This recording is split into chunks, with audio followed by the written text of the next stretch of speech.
e rënë në dhe, nuk vdes. Ajo mbetet e vetë. Por po të vdes, jep shumë fryt. Gjoni 12:4. Gruri bie në tokë. Në tokë nuk varroset, nuk futet në dhe. Çfarë bën? Mbaron, nuk tjep asgjë. Nëse varroset, ajo vdes dhe ringjallet në këtë rast. Ne shikojmë ringjallet e bimët, tek pemët, ringjallet në një trup tjetër. Ashtu si çdo ringjallet, çdo besimtar në emrin e Krishtit, ditën e gjykimit, në një trup të paprishëm, edhe pa fiskur, e të pavdekshëm. O i pamend, ato që ti mbjell nuk ngjallet nëse më përpara nuk vdes. 1 Korintasve 15:36. Dhe për të parë këtu Ati biri dhe frymën e shenjtë, Ati biri dhe shpirti i shenjtë, ato që është quhet trinia e shenjtë. Është një perëndi vetëm. I pa kapshëm dhe i pa perceptueshëm nga mendja njerëzore, i pa përshkrueshëm në gjuhën njerëzore, sepse ne jemi krijesë dhe krijesa nuk mund ta përshkruajë dot deri në fund perëndimin që është pafund.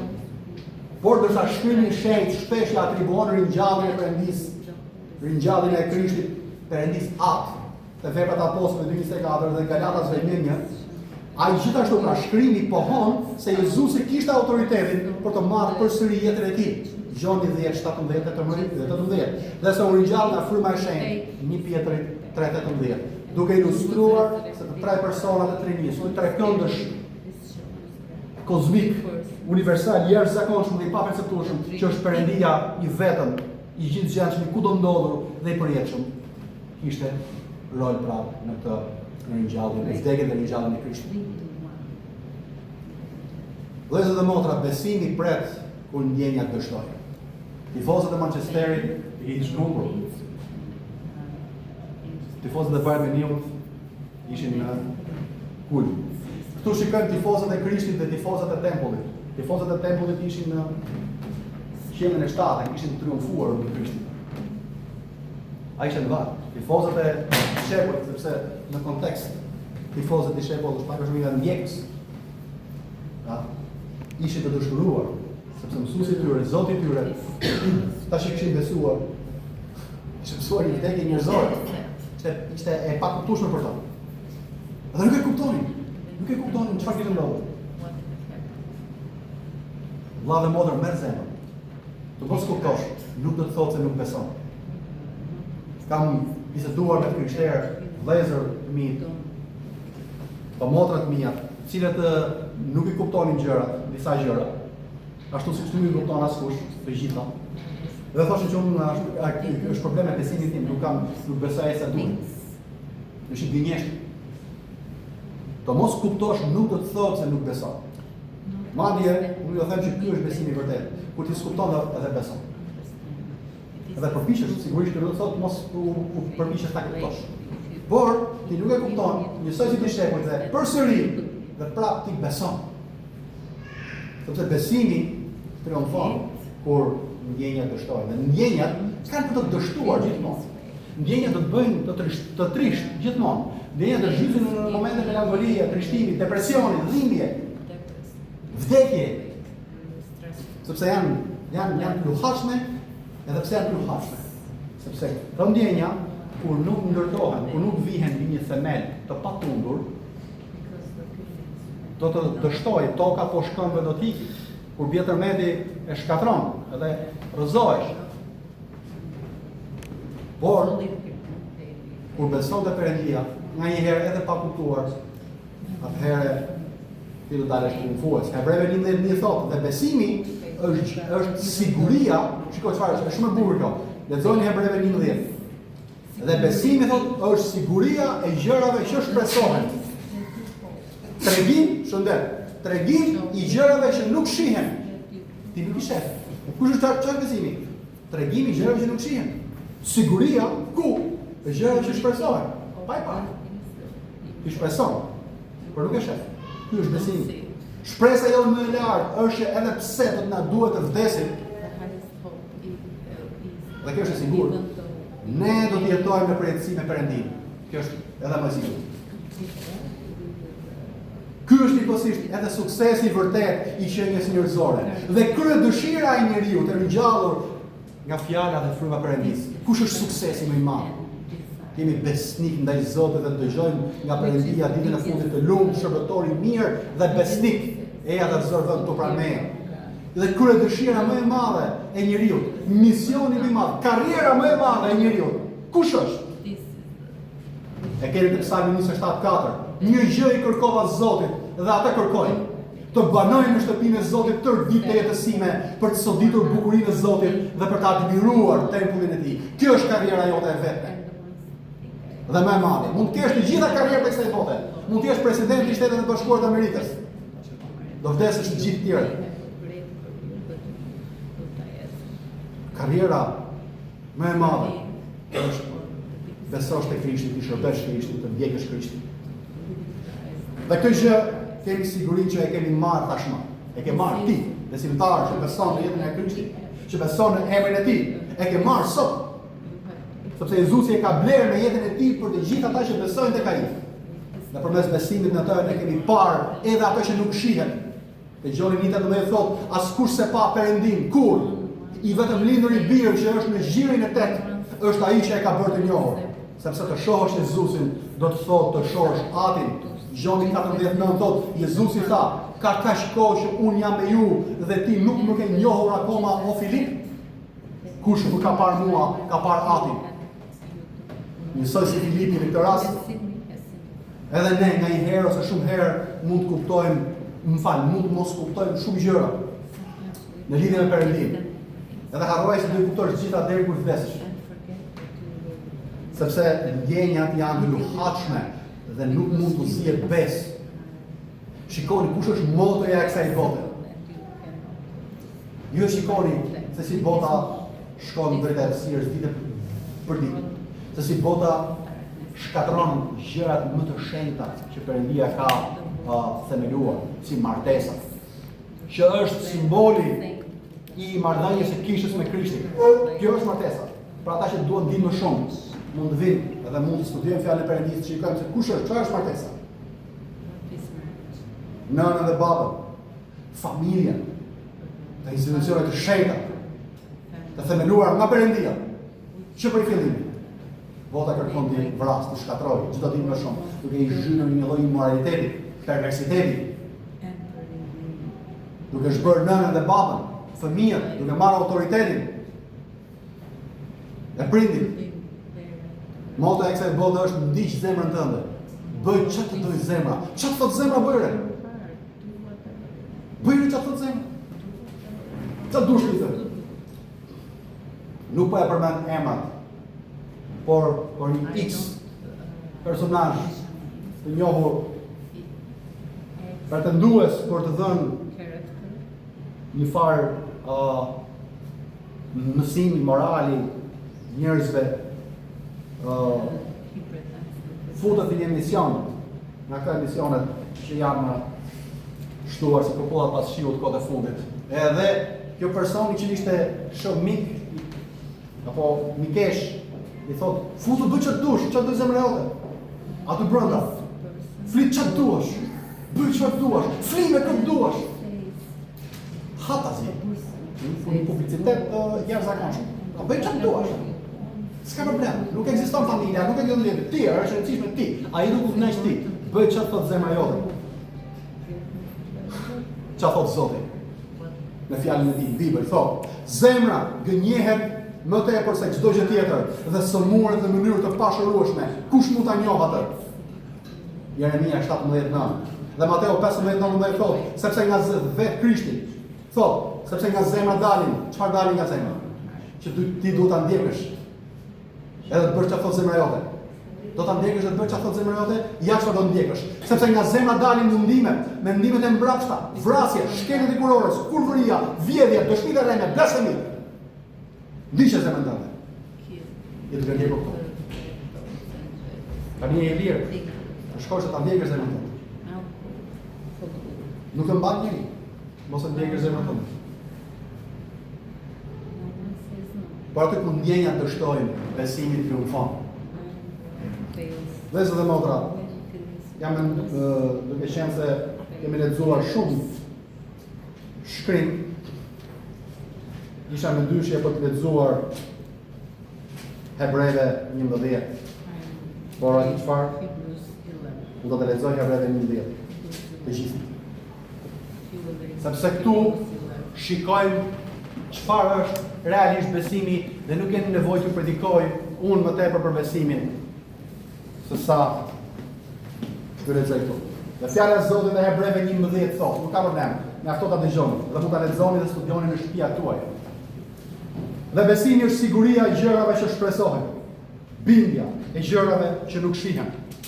Sepse me anë të tij, të besimit, të moshmit morën dëshmi të mirë. Me anë të besimit kuptojmë se bota është krijuar me fjalën e Perëndisë, kështu që ato që shihen nuk u bën prej gjërave që shihen. Me anë të besimit Abeli i ofroi Perëndisë flijim më të mirë se sa Kaini.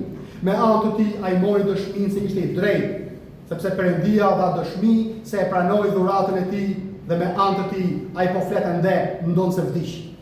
Me anë të besimit Enoku u zhvendos që të mos shihte vdekje dhe nuk u gjet më, sepse Perëndia e kishte zhvendosur, sepse para zhvendosjes ai pati dëshminë se i kishte pëlqyer Perëndisë. Edhe pa besim është e pamundur ti pëlqesh atij, sepse ai që i afrohet Perëndisë duhet të besojë se Perëndia është dhe se është shpërblyesi i atyre që kërkojnë atë. Me anë të besimit Noeu i lajmëruar hyjnisht për ato që ende nuk shiheshin, duruan të Perëndin dhe ndërtoi arkën për shpëtimin e shtëpisë së tij, me anë të cilit e dënoi botën dhe u bë trashëgimtar i drejtësisë sipas besimit. Me anë të besimit Abrahami, kur u thirr, u bind të shkojnë në atë vend që do të merrte për trashëgim dhe u nis pa e ditur se ku po shkonte.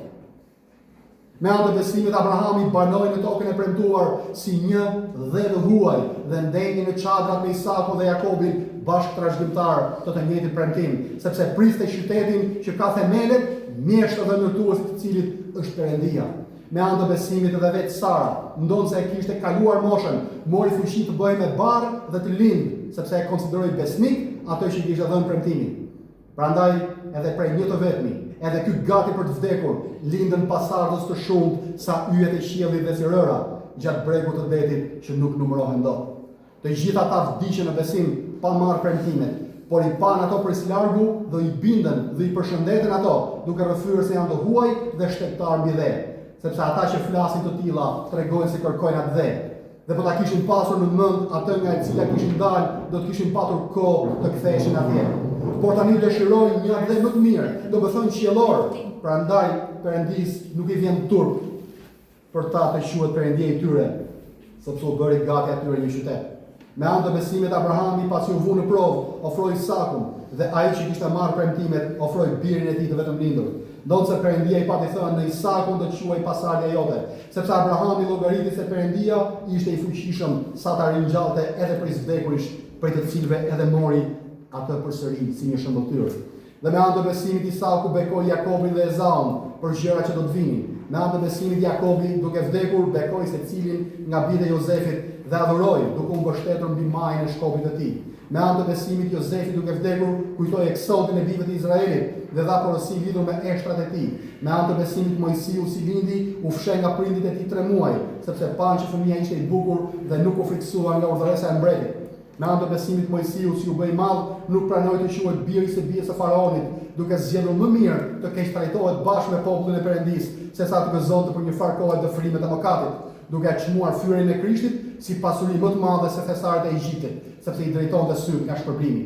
Me anë të besimit e la Egjiptin pa pasur frikë natin e mbretit, sepse mbahej fort tek i padukshmi sikur ta shihte. Me anë të besimit kremtoi pashkën dhe spërkatin e gjakut, që ai i cili i vriste të paralindurit të mos i ngjiste ata.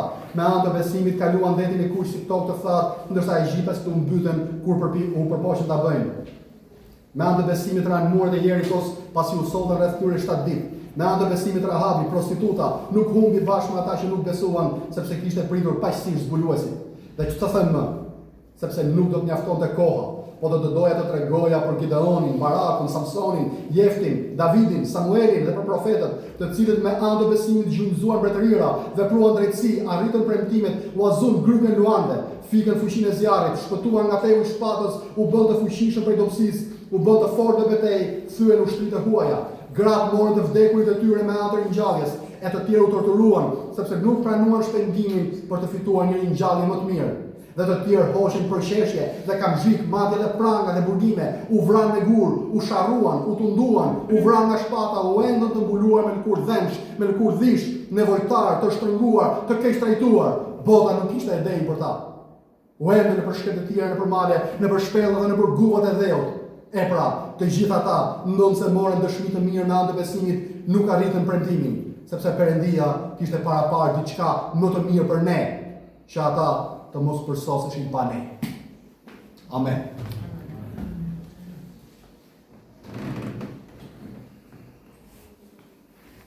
Njësoj si Thomai, ne mund të kuptojmë se ku po shkon apo ku po na shpije Jezusi. Thomai tha, Zot, ne nuk dimë se ku po shkon. Pra si mund ta njohim udhën? Gjoni 14:5. Por përmes besimit jemi gati të shkojmë në vdesin me Krishtin. Atëherë, po i njëjti Thoma, u tha bashkë dishepujve, të shkojmë edhe ne, që të vdesim me të. Thoma jo di ishte dyshues. Gjithmonë dyshonte. Por di çfarë? Unë nuk e di tha se ku e do të çu, unë nuk e di se ku po shkon. Po unë do të vi të vdes me ty. Duke dyshuar, po unë do të vi të vdes me ty sepse unë e di që ti je i drejtë. Unë e di që ti je i drejtë. Edhe pse nuk kuptoj shumë gjë. Do vi me ty me gjithë dyshimet e mia. Në këtë pasazh na thuhet se aty ishin dy gra që prisnin. Dy maritë që kishin parë gjithë skenën e Kalvarit, udhëzimin dhe varrimin e Jezusit. Prisnin duke parë se ku e kishin vënë trupin e Zotit të tyre. Në një ungjil tjetër thuhet se ato shkuan dhe përgatitën vajra për vajosin e trupit të tij. Edhe dishepujt e tjerë prisnin. E vetmja gjë që u kishte mbetur ishte besimi. Ata ishin kutuar, nuk e dinin çfarë ishin ngjarë, nuk u harrope mendja ta bënë plot. Duhet të kenë pasur një mal me dyshime, si Thomai, por besonin. Dhe na besim prisnin. Dhe kur Perëndia duket se mungon Pashka, dita e djegë, na tregon se ai po përgatitet në gjallë. Edhe për ty, kur Perëndia duket se është duke munguar jetën tënde, në situatat e tua, beso se ai po përgatitet në gjallë. Por ditën e parë të javës në mëngjes, kur ishte ende herët, Maria Magdalena erdhi te varri dhe pa gurit të ngritur nga varri. Atëherë rendi dhe erdhi te Simon Pietri dhe te dishepulli tjetër, të cilin Jezusi e donte, dhe u tha atyre: "E ngritën Zotin nga varri dhe nuk e din ku e vun." Atëherë Pietri dhe dishepulli tjetër dolën dhe erdhën te varri. Por rendin të dy bashkë, dhe dishepulli tjetër rendi përpara, më shpejt se Pietri, dhe erdhi pari te varri. Dhe si u përkull papën hurat për lirit të shtrira, por nuk hyri. Vjen pra Simon Pietri, që po e liqte, hyri në varr dhe papën hurat dhe për lirit të shtrira. Dhe rizën që ishte vënë në kokën e Jezusit, e cila nuk ishte bashkë me hurat për lirit, por ishte mbështjellë në një vend veç. Atëherë pra hyri dhe dishepulli tjetër, që kishte arritur i pari te varri, dhe pa dhe besoi. Sepse nuk e kuptonin ende shkrimin që ai duhet të ringjallej prej vdekurish.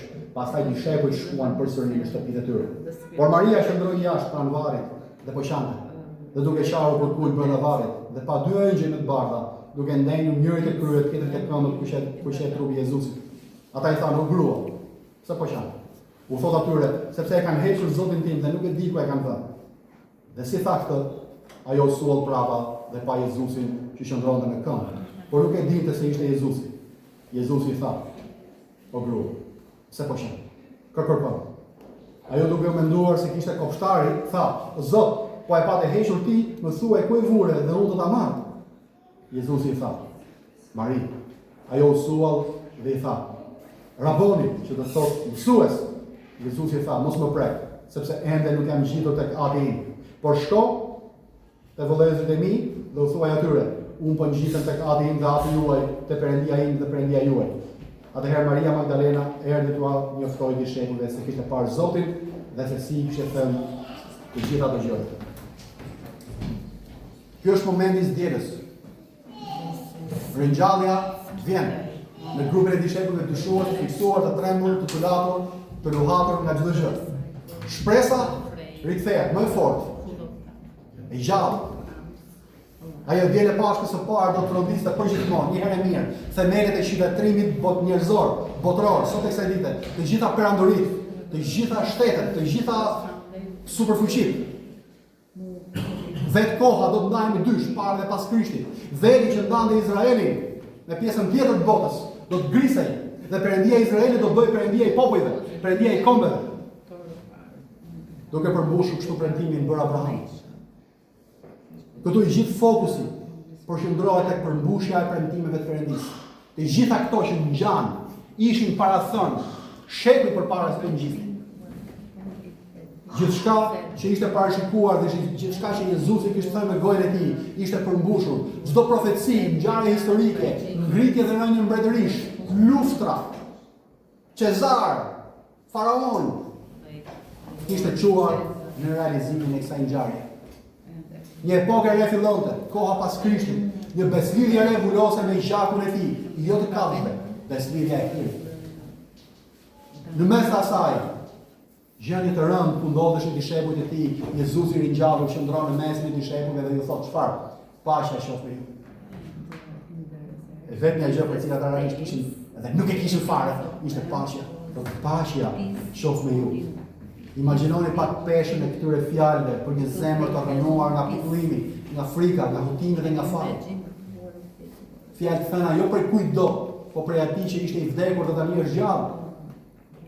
Atij që nuk dështoi të mbante çdo premtim, por që përmes ngjalljes dëshmoi se çdo fjalë që ka dalë prej gojës së tij është e vërtetë. Fjalë të thëna prej atij që ishte i vendosur të qëndronte pranë tyre, edhe pse ata kishin braktisur, e kishin mohuar. Fjalë paqe dhe ngushëllimi për një zemër të trishtuar prej gojës së atij që sundon mbi jetën dhe mbi vdekjen. Shumë kush mund të mendojë se dhuna që ushtruan mbi Jezusin është elementi çlirues. Se për shkak të dhunës së ushtruar mbi të, ne jemi shpenguar. Nuk ekziston diçka e tillë si dhunë shpenguese apo dhunë çliruese. Dhuna nuk shpëton. Ajo vetë i shkatërron të gjitha palët. Edhe një kohë shkurtër, edhe për një kohë të gjatë. Jezusi e zëvendësoi mitin e dhunës çliruese. Atë dhunë që ne mendojmë, me dhunë do të zgjidhim gjërat. Me dhunë do të pushtojmë, me dhunë do të vendosim të paqen.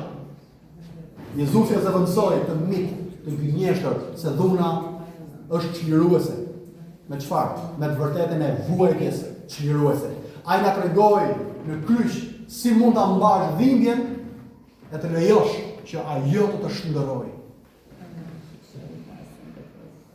Në ato që duket si heshtje, errësirë dhe arres Perëndia është duke punuar jetën tënde.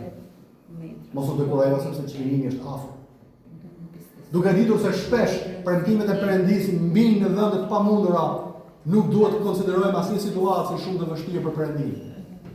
Le të besojmë tek ai që është i sigurt dhe fitoren që kemi tashmë në Krisht. Kur kishte një gjem në mish, një dhimbje të fortë pali u lut 3 herë që t'ia hiqte Perëndimin. Por pranoi që kjo ishte në vullnetin e Zotit për të mirën e tij.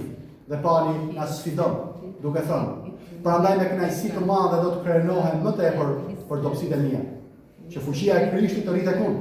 Prandaj unë kënaqem në dobësi, në fyre, në nevoja, në përndjekje, në ngushtica për shkak të Krishtit, sepse kur jam i dobët, atëherë jam i fortë." Varri nuk është fundi, por është fara një jetë të re. Edhe ato që duket si e keqja absolute që është vdekja përfundimtare, Perëndia kthen favorin tonë.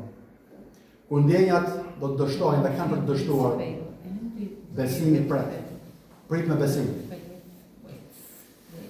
Në të shtunën tënde, prit me besim ditën e dielën. Edhe pse mund të ketë gjëra që ti nuk i kupton. Një gjë si thomaja e kupton. Ti e një rrugë. Jezusi është rruga e vërteta dhe jeta. Bëhet një pyetje. Fjala e Perëndisë thotë Jezusi Krishti është fjala e Perëndisë. Edhe pyetja